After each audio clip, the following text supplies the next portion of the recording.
श्रीराम. आपल्या सर्वांच्या हृदयस्थ वसणाऱ्या आत्मारामास साष्टांग प्रणिपात करून गोस्वामी तुलसीदास रचित श्री रामचरित मानस या ग्रंथातील जो सप्तम सोपान उत्तरकांड याचं आपण चिंतन करत आहोत.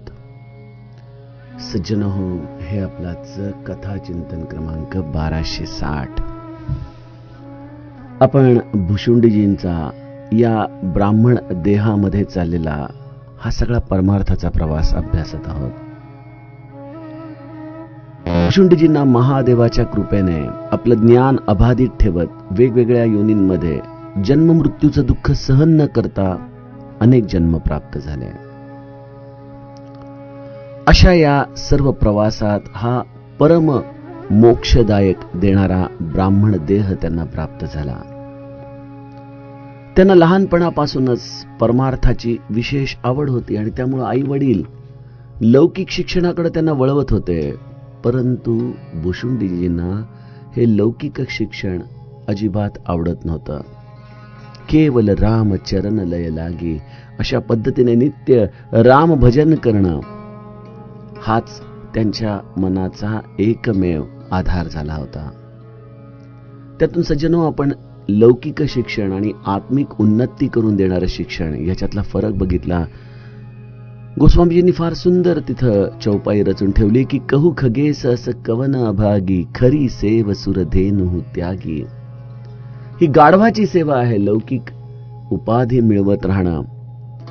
आणि त्याऐवजी जर आपण या आत्मिक उन्नतीच्या या कामधेनूला जर सोडून दिलं तर ह्यापेक्षा अजूनही आपलं दुर्दैव ते काय असणार.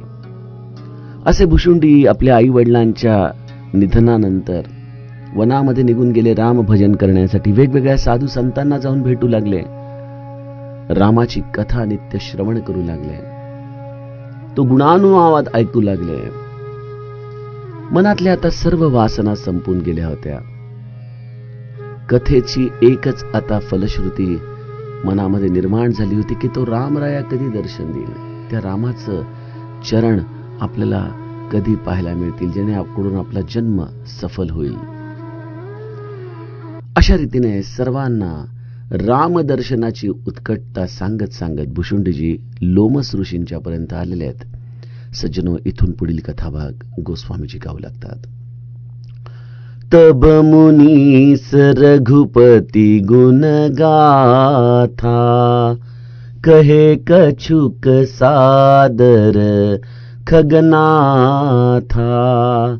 ब्रह्म ज्ञान रत मुनि विज्ञानी मोहि परम अधिकारी जानी. लागे करन ब्रह्म उपदेशा अज अद्वैत गुण हृदयेसा. अकल अनीह नाम रूपा अनुभव गम्य अखंड अनूपा. मन गोतीत अमल अविनाशी निर्विकार निरवधि सुख राशि. सौते ताहि तो ही नहीं भेदा बारी बीचीव गावहि बेदा. विविधि भांति मोहि मुनि समुझावा निर्गुण मत मम हृदय न आवा. पुनि मैं कहे हूँ नाई पद सीसा सगुन उपासन कहु मुनीसा. राम भगति जल मम मन मीना किमि बिलगाई मुनीस प्रवीणा, सोई उपदेश कहूँ करी दाया, निज नयननि देखो रघुराया, भरी लोचन बिलोकी अवधेसा, तब सुनियहु निर्गुण उपदेसा, मुनि पुनि कही हरि कथानुपा, खंडी सगुण मत अगुण निरूपा, तब मैं निर्गुण मत कर दूरी, सगुण निरूपमं करी हठ भूरी, उत्तर प्रति उत्तर मैं कीन्हा, मुनि तन भये क्रोध के चीन्हा, सुनु प्रभु बहुत अवज्ञा किए, उपज क्रोध ज्ञानिन के हिए, अति संघर्षण जो कर कोई, अनल प्रगट चंदन ते होई, बारंबार सकोप मुनि करई निरूपन ज्ञान, मैं अपने मन बैठ तब करूं विविधि अनुमान, क्रोध की द्वैत बुद्धि बिनु, द्वैत की बिनु अज्ञान, माया बस परिचिन्न जड़, जीव की ईस समान, सियावर रामचंद्र प्रिय हो।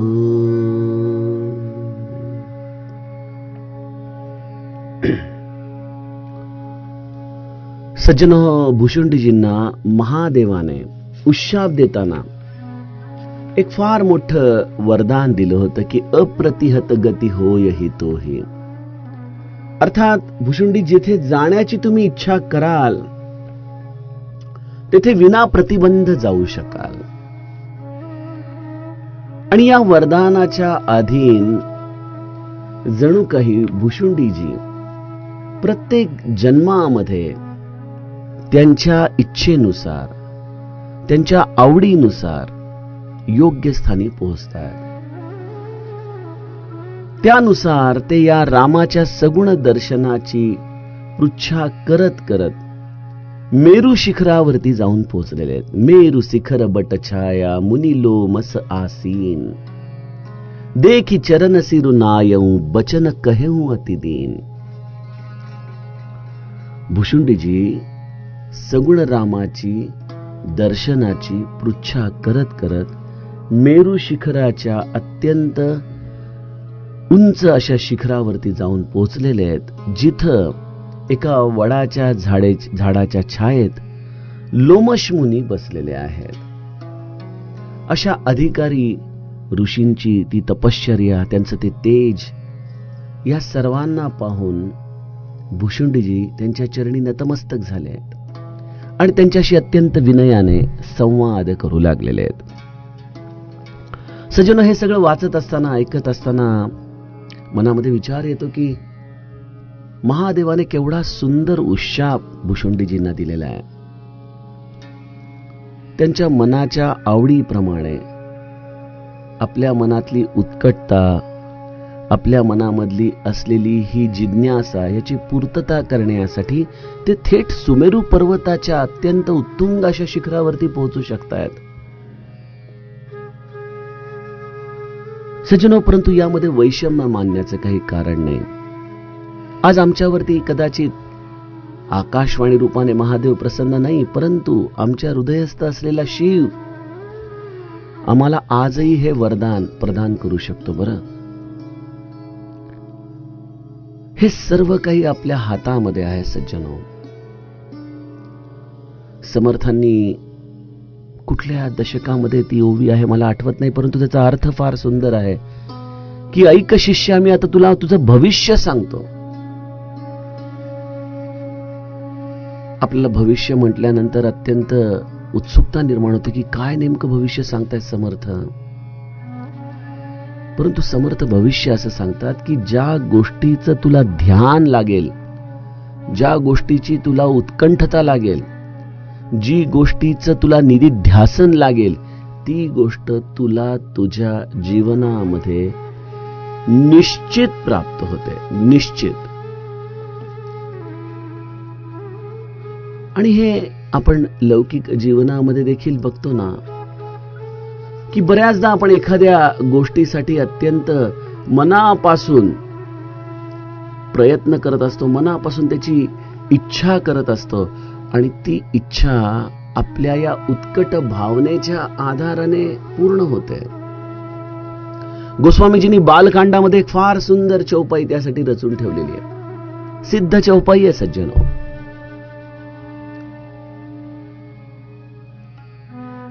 सीताजी जेव्हा प्रभू रामचंद्र या धनुष्याला प्रत्यांच्या लावण्यासाठी जात असतात, तेव्हा त्यांच्या हृदयामध्ये इतक्या त्या व्याकुळ होतात, इतक्या त्या व्याकुळ होतात.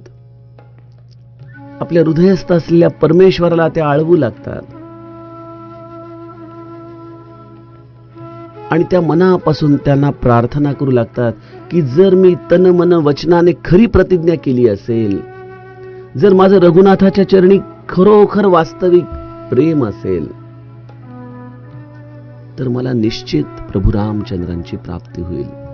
आणि त्यासाठी गोस्वामीजींनी सुंदर चरण लिहून ठेवलंय.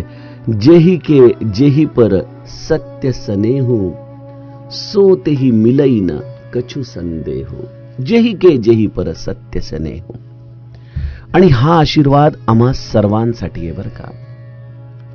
आता आम्हाला आमच्या जीवनामध्ये आज जे काही प्राप्त झालेलं आहे, जर आपण थोडासा विचार करून बघितला तर याचं कुठंतरी चित्र आमच्या सबकॉन्शियस माइंडमध्ये, आमच्या सूक्ष्म मनामध्ये कुठेतरी रेखाटलं गेलेलं आहे आधी.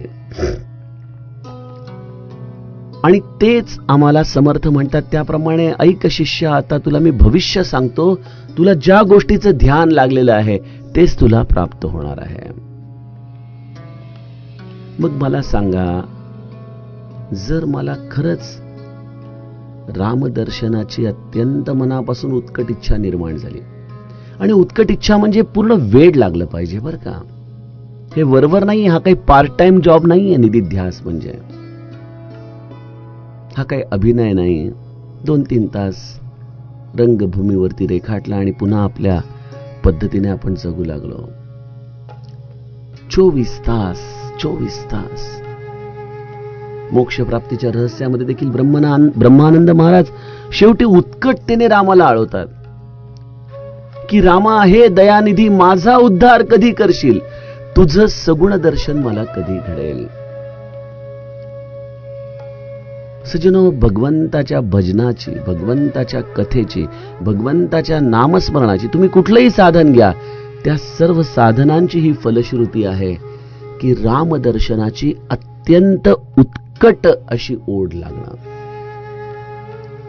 मी तुम्हाला नेहमी साधनेचं क्वांटिफिकेशन सांगत असतो की साधना कशी चाललेली आहे हे जर तुम्हाला खरंच आपल्या आतमध्ये जाऊन शोधायचं असेल तर मला रामदर्शनाची खरंच किती ओढ लागलेली आहे ह्याचा विचार करावा.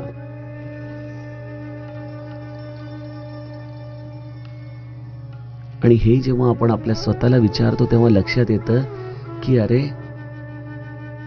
ठीक आहे, रामदर्शन हवंय, परंतु जसं आपल्याला लग्न कार्यामध्ये यजमान येऊन बऱ्याचदा आग्रह करतात आणि त्यांचा आग्रह आता मोडू नये म्हणून आपल्याला पोट भरलेलं असताना आपण म्हणतो ठीक आहे, आता तुमचा आग्रहासाठी एक वस्तू वाढा. तसं सज्जनो, सद्गुरू देखील आम्हाला वारंवार रामदर्शनाची तळमळ सांगतो, परंतु आम्ही संसाराचं ताट भरून घेतलंय हो सगळं. आणि मग म्हणतो की ठीक आहे, आता तुम्ही एवढाच आग्रह करताय तर ठीक आहे, ते ठेवतो या ताटामध्ये. सजनो, असं रामदर्शन होऊ शकत नाही. जन्म जन्म की पूंजी पाई, जग में सभी खाया खवायो, पायो जी मैंने राम रतन धन पायो. आणि मला यातून हाच मुद्दा आपल्याला सांगायचा आहे की ज्याला अशी उत्कट इच्छा लागते त्याला सुमेरू पर्वताचं शिखर देखील स्वाभाविकपणे गाठता येतं.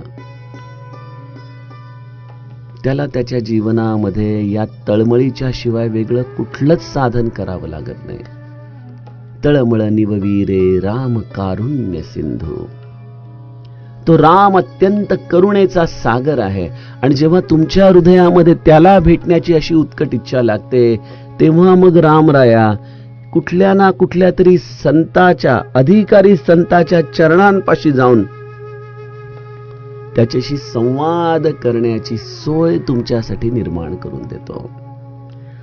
भुशुंडीजीने देखील आपल्या सर्वस्व असलेल्या लौकिकाचा त्याग केलाय. आता कुठलीही अंतर्बाह्य वासना शिल्लक राहिलेली नाहीये, केवळ राम हवाय. आणि त्यामुळं अत्यंत दुर्गम अशा या सुमेरू पर्वताच्या शिखरावरती वडाच्या झाडाच्या दाट सावलीत बसलेल्या लोमश ऋषींच्या चरणांपर्यंत भुशुंडीजी जाऊन पोहोचलेले आहेत. आणि हे श्री महाराज आपल्याला सांगताना म्हणतात की तुम्ही स्वतः खडीसागर व्हा, मुंगळ्यांना आमंत्रण देण्याचा विचार करू नका, मुंगळे हे आपोआप येतात. तसे तुम्ही एकदा का साधनेने परिपूर्ण झाला, रामप्रेमाने तुम्ही असे साखरेसारखे मधुर झाला की हिमालयातून साधू संत तुम्हाला शोधत येतील. तुम्हाला कुठं देखील जावं लागणार नाही. आपल्याला काय वाटतं की भुशुंडी स्वतः गिर्यारोहक आहेत का की ते या सुमेरी पर्वताच्या एवढ्या उंचापर्यंत जाऊन पोहोचले? काल माझ्याकडे सहज वाराणसीचे एक गृहस्थ आले होते आणि हा आता जो सध्या एक चर्चेचा विषय चालू आहे की हे ज्ञानवापी मंदिर मस्जिद त्यामध्ये सापडलेलं शिवलिंग, तर ते सांगतात की आमच्या इकडे सगळ्यांनाच माहिती आहे की त्या मशिदीच्या आतमध्ये एक शिवलिंग आहे आणि त्याची कथा अशी आहे की जेव्हा यवनांनी त्यावेळेला वाराणसीवरती हल्ला केला आणि महादेवाच्या या शिवलिंगाला उद्ध्वस्त करण्याचा इरादा त्यांनी ठेवला होता, त्यावेळेला तिथल्या ब्राह्मणांनी आपल्या खांद्यावरती या शिवलिंगाला घेतलं आणि त्यांनी स्वतःला या शिवलिंगाच्या सहित या विहिरीमध्ये समर्पित करून टाकला. माझ्या मनामध्ये स्वाभाविक विचार आला की अरे शिवलिंग किती जड, ते एका मनुष्याने कसं उचललं?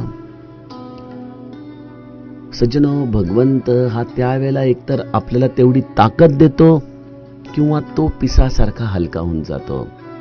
परंतु हे सगळं घडलं कोणामुळं? त्या व्यक्तीच्या उत्कट इच्छेमुळं घडलं. बघा, उत्कट इच्छा, उत्कट तळमळ जर असेल तर जगामध्ये चमत्कार हे तुमच्यासाठी आजही घडू शकतात.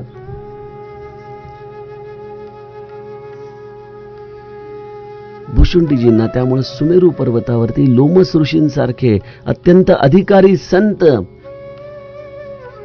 त्यांची ही रामदर्शनाची इच्छा पूर्ण करण्यासाठी मिळालेले आहेत. त्यांनी अत्यंत विनयाने दीन वचन म्हणत लोमस ऋषींना प्रार्थना केली.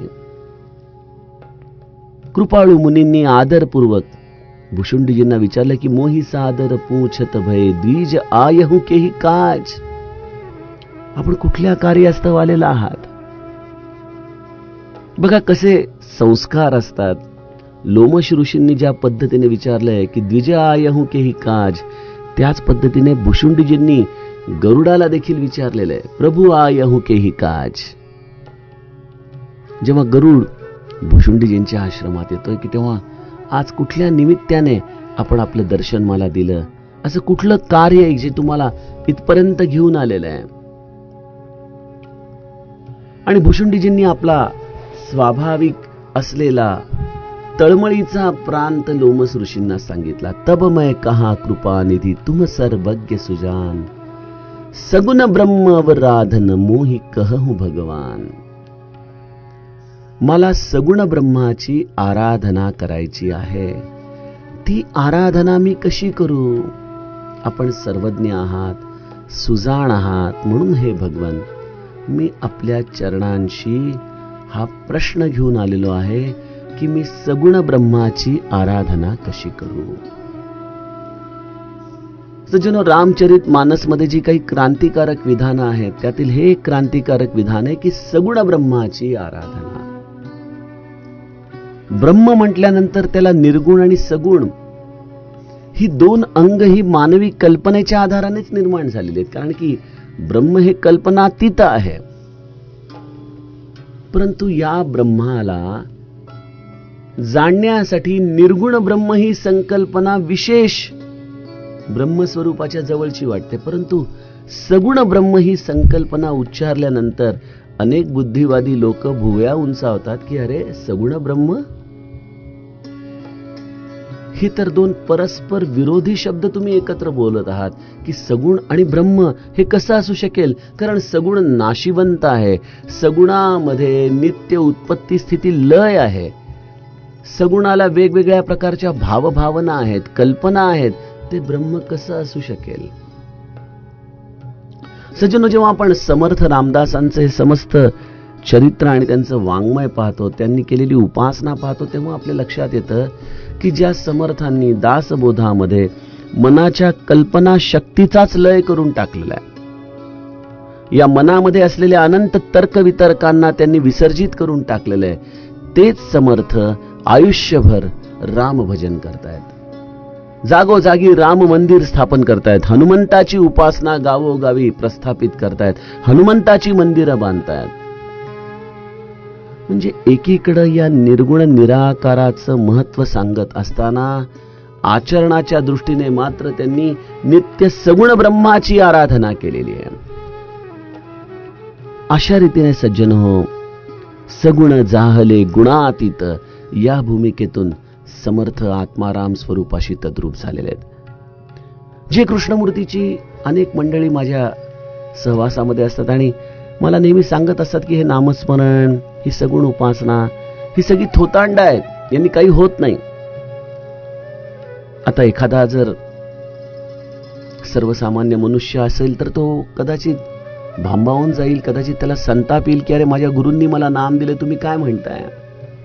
ठीक आहे, तो आपला मनातला अंतस्थ भाव आहे.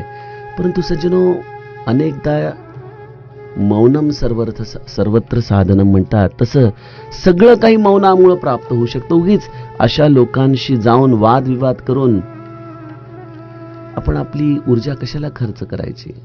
तुटे वाद संवाद तो हितकारी. माझा नेहमी फक्त एकच प्रश्न असतो की द्रष्टा आणि दृश्य हे एकसारखे आहेत. हे सगळं ठीक आहे, परंतु त्यासाठी काहीतरी प्रक्रिया हवी आहे ना. तुम्ही केवळ तटस्थपणे राहिला तर द्रष्टादृश्य एकत्र होऊ शकतात का? नाही. श्री महाराज त्यामुळे म्हणतात की नाम हे निर्गुण निराकार ब्रह्माशी जोडणारं अत्यंत निकटचं साधन आहे. नाम तुम्हाला त्या स्टेट पर्यंत घेऊन जातं, त्या अवस्थेपर्यंत घेऊन जातं. तुम्ही केवळ तटस्थपणे बुद्धीच्या भरोशावरती राहू शकत नाही. समर्थांनी नेमका हा मानवी स्वभाव जाणला, म्हणून मानवी मनाला त्यांनी सगुण उपासनेमध्ये ठेवलं आणि त्या सगुण उपासनेच्या प्रेमातून त्या मनाला गुणातीत करून टाकलं. सज्जनो, ही अत्यंत निर्धोक व्यवस्था आहे. मी असं म्हणत नाही की जे कृष्णमूर्ती चुकीचं सांगतायत, परंतु मला एकच कळतं की तो सर्वसामान्यांचा मार्ग नाही. आम्हाला तर रस्ता असा हवा की ज्याच्यामध्ये आम्हाला कुठं खोल दरीमध्ये पडलो असता पुन्हा वरती येण्याची संधीच मिळणार नाही, असा रस्ता नको. अनेक खाचखळगे काट्याचा रस्ता आम्हाला नको. कदाचित आमचा रस्ता खूप लांबचा असेल, काही हरकत नाही. कदाचित काही जन्मांचा तो प्रवास असेल, काही हरकत नाही. परंतु भुशुंडी सारखं आमच्याकडे जर प्रतीक्षा असेल तर आम्ही शुचिनाम श्रीमताम गेहे योग भ्रष्टो विजायते, त्याप्रमाणे त्याच वाटेवरती पडून राहूत, पुन्हा जन्माला येऊत, पुन्हा तीच वाट चालत राहूत. ही सगुण ब्रह्माची आराधना आहे. लोमस मुनींनी भुशुंडीजीच्या मनातला भाव जाणला की अत्यंत व्याकुळ आहे. सगुण रामाचं दर्शन करू पाहतोय. लोमस मुनींनी त्यांना प्रभू रामचंद्रांच्या गुणांच्या काही कथा अत्यंत आदराने सांगितल्या. बघा, असं नाही की लोमस मुनींनी गेल्या गेल्या भुशुंडीजींच्या मताचं खंडन केलं की अरे काय विचारतोय, सगुण ब्रह्म असा काही प्रकार नसतोच. परंतु लोमस मुनी हे दोन्ही पक्ष जाणणारे होते आणि त्यामुळे त्यांनी सर्वप्रथम भगवंताच्या काही सुंदर कथा, त्याचे काही सुंदर गुण आदरासहित भुशुंडीजींना सांगितले आणि म्हणाले की बाळा, बहुहिंडता सौख्य होणार नाही. तुला अनेक प्रकाराने तू जे फिरतोय सगुण रामाचं दर्शन घेण्यासाठी, तुला असं वाटत नाहीये का की याची खरंच गरज नाही? कारण तो राम ज्याचं तुला दर्शन हवंय तो सर्व व्यापक आहे रे, तो सर्वानुभूती आहे. तू जिथं आहेस तिथंच तुला तुझ्या तळमळीने त्याचं दर्शन घडू शकतं आणि ते दर्शन कदाचित सगुण रूपानेच घडेल, कौसल्याच्या रामाच्या रूपानेच घडेल असं देखील मानणं हे देखील अज्ञानच आहे. कारण तो निर्गुण निराकार ब्रह्म हे अनुभवायचं असतं हृदयामध्ये, ते या चक्षुंच्या आधाराने पाहायची गरज नाही. ब्रह्म ज्ञान रत मुनी विज्ञानी मोही परम अधिकारी जानी. लोमस मुनींना वाटलं की अरे भुशुंडी हा अत्यंत अधिकारी आहे, इथपर्यंत आलाय पृच्छा करायला, मला सगुण ब्रह्माची उपासना सांगा. परंतु सगुण ब्रह्म असा काही विचार मनामध्ये आणू नकोस बाळा. भगवंत हा सर्व व्यापक आहे, समस्त सृष्टीमध्ये भरलेला आहे. त्यामुळे त्याच्या दर्शनासाठी केवळ एक अमुक अमुक अशी आकृती या रूपानेच तो मला दिसावा हा अट्टहास ठेवू नकोस. असं म्हणून लोमस मुनी ब्रह्म कसं आहे त्याचा उपदेश भुशुंडीजींना करू लागले. लागे करण ब्रह्म उपदेसा अज अद्वैत अगुण हृदयेसा अकल अनीह अनाम अरूपा अनुभव गम्य खंड अनुपा. ज्या रामाचं दर्शन तुला हवंय ना, तो राम हा खऱ्या अर्थाने ब्रह्मस्वरूप आहे. ठीक आहे, तो कसा आहे? तो सगुण चरित्राच्या आधाराने ठीक आहे, कौसल्याच्या गर्भगृहामध्ये जन्माला आला, परंतु राम हा अनादी आहे रे. तो ब्रह्म आहे, तो अजन्म आहे. तो आपल्या अंशांसहित सगुण चरित्रामध्ये प्रगटला, ठीक आहे, परंतु समस्त राम हा एकच एक आहे, तो अद्वैत आहे. त्याच्या सगुण रूपाचं सौंदर्य विलक्षण आहे, यात काही शंका नाही. परंतु मूळतः राम अर्थात ब्रह्म हे निर्गुण आहे. ते प्रत्येकाच्या हृदयस्थ आहेत. अस प्रभु हृदय अछत अभिकारी सकल जीव जग दीन दुखारी. ते प्रत्येकाच्या हृदयामध्ये वास करतात. त्यांना शोधण्यासाठी कुठंच जावं लागत नाही.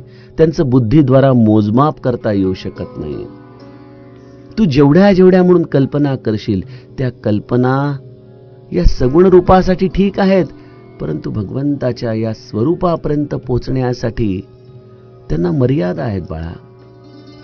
कारण राम हा इच्छारहित आहे, नामरहित आहे, रूपरहित आहे, अनुभवाने जाणण्यायोग्य अखंड उपमारहित आहे, तो इंद्रियातीत आहे, तो निर्मल आहे, विनाशरहित आहे, निर्विकार आहे, सीमारहित आहे.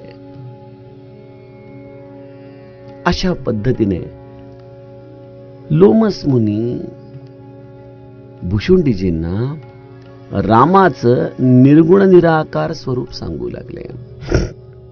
प्रश्न होता रामाच्या सगुण उपासनेचा. उत्तर मिळू लागलेलं आहे रामाच्या निर्गुण उपासनेचं, रामाच्या असलेल्या या निर्गुण स्वरूपाचा.